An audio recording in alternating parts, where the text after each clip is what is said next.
Wewe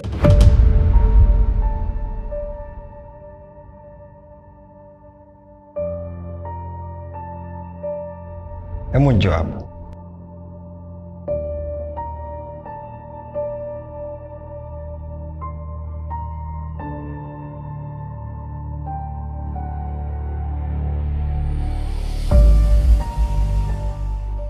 Unatoka wapi?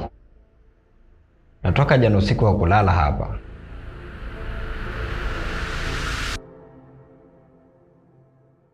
Nakuuliza Batuli, unatoka wapi?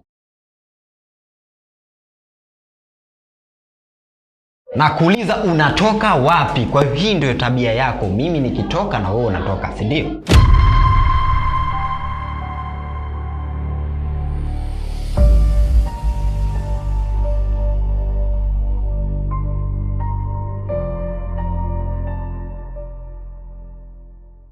Umejuaje?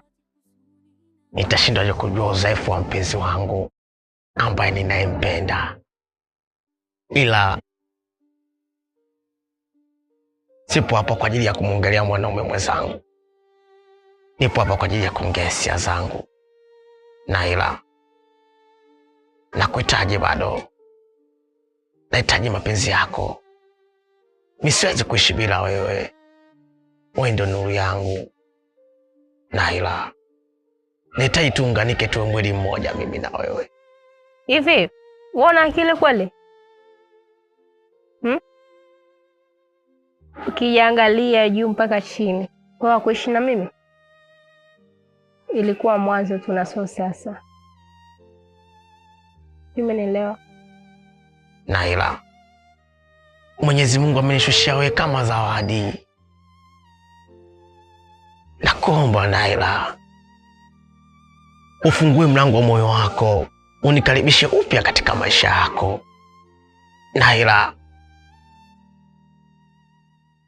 usinihukumu bila kujua tatizo ni nini. Hata siku moja hujawahi kuniuliza kwa nini nilikuwa mbali na wewe.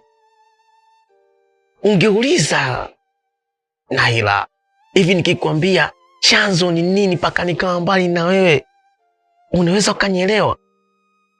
Eti Naila,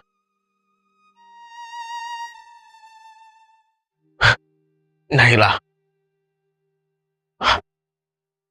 chanzo ni baba yako, mpaka mimi nakuwa mbali na wewe ni baba yako ndio usababisha.